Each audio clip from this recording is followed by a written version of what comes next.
یہ ایک عنایت اللہ بھائی ہیں، انہوں نے پوچھا کہ میرے بھائی کو لگ بھگ 5 مہینوں سے بخار آ رہا ہے، جا رہا ہے، علاج بھی ہو رہا ہے، مگر بھائی ٹھیک نہیں ہو رہا، بہت پریشانی ہے، اس کے لیے کوئی علاج بتائیں۔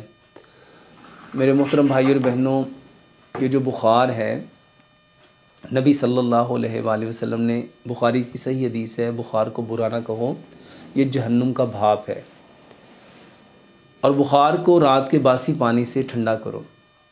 بخار کے لیے الحمدللہ جو میں اکثر چیزیں بتاتا ہوں، 4 چیزیں آپ استعمال کریں۔ سب سے پہلے آپ 1 گلاس دودھ لیں، آدھی چائے کی چمچ ہلدی، آدھی چائے کی چمچ دار چینی، آدھی چائے کی چمچ سونف، 2 سبز الائچیاں، اس کو اتنا پکائیں کہ 1 گلاس دودھ پونا رہ جائے۔ اس کو ٹھنڈا کریں، 1 گلاس صبح، 1 دوپہر، 1 شام، 3 ٹائم یہ دودھ پئیں۔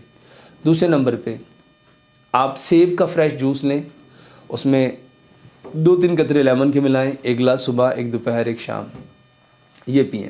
تیسرے نمبر پہ بخار کے لیے بہترین چیز جو کا دلیا کھائیں، جو کا دلیا کھائیں، جو کو دودھ میں اور گڑ میں بنائیں، بہترین علاج ہے، آپ جو کا دلیا لیں۔ بخار کے لیے رات کا پانی، باسی پانی رکھیں اور صبح اٹھ کے اس باسی پانی سے نہائیں، یہ بخار کا بہترین علاج ہے۔